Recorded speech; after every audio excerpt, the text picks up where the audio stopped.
Hi అందరికీ. ముందుగా అందరికీ మహాశివరాత్రి శుభాకాంక్షలు. మా ఇంట్లో శివరాత్రి రోజున పండగ ఎలా జరుపుకున్నాము అన్నది మాతో పాటు మీరు కూడా చూసేయండి. ఏ పండగ వచ్చినా నేనైతే ఫస్ట్ పూజ చేయడానికి కంగారు పడను, అదేవిధంగా హడావిడి పడను.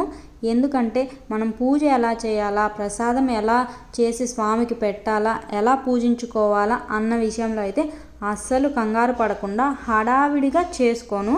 ఎందుకంటే నేను నా చిన్నప్పటి నుంచి ప్రతి పండగ చూస్తూనే ఉన్నాను. ఏ పండగ ఎలా చేసుకోవాలి, మనకి తెలిసినంతలో మనం ఎలా పూజించుకున్నా స్వామిని పూజించినట్టే. మనకి ఏ పద్ధతి తెలుసో, మన ముందు పెద్దవాళ్ళు ఎలా చేస్తున్నారో దాన్ని బట్టి మనం మన ఇంట్లో అలాగే చేసుకుంటే సరిపోతుంది. నేనైతే మాత్రం పండగలు వచ్చినాయంటే ముందు రోజే ఇల్లులన్నీ శుభ్రం చేసుకుంటాను. అదేవిధంగా దేవుడి దగ్గర కూడా మొత్తం శుభ్రం చేసుకొని, దీపారాజన కుందులు, మనం వాడే వస్తువులు అన్నీ శుభ్రం చేసుకొని, పటాలన్నీ క్లీన్ చేసుకొని, బొట్లు పెట్టుకొని ఉంచుకుంటాను. ఇక పండగ రోజు ఉదయాన్నే గడప వాకిలి ముగ్గులతో అలంకరించుకున్న తర్వాత మనం ముందు రోజే దేవుడి దగ్గర అన్నీ సిద్ధంగా పెట్టుకుంటాం కాబట్టి మనం పూజ త్వరగా చేసుకోవచ్చు. శివరాత్రి పండుగ రోజు మాత్రం అటుకులు, బెల్లం, అదేవిధంగా పాలు మనం దేవుడి దగ్గర పెట్టుకొని పూజ చేసుకోవడం మా అలవాటు. ఆ పద్ధతి ప్రకారమే నేను అటుకులు, బెల్లం దేవుడి దగ్గర పెట్టేశాను. నైవేద్యం కూడా చేసి దేవుడి దగ్గర ఉంచి పూజ చేసుకున్నాను. పూజ ఎంత హంగులు ఆర్భాటాలతో చేసుకున్నాం అన్నది కాదు ముఖ్యం, ఎంత శ్రద్ధ, నియమం. మనం ఒక నియమం పెట్టుకోవాలి, ఆ నియమం ప్రకారం పూజించుకుంటే సరిపోతుంది.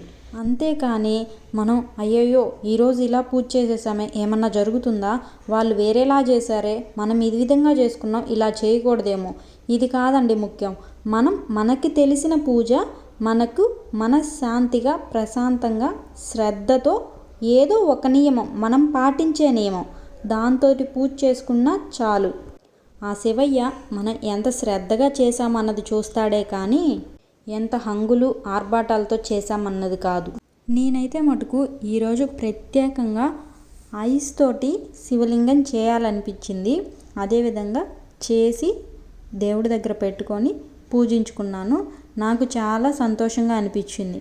మనం ఏదైతే అనుకుంటామో దాన్ని చేసి పెట్టినప్పుడు మనకే తెలియని ప్రశాంతత ఒకటి వస్తుంది కదా, అది మనసుకి చాలా హాయినిస్తుంది.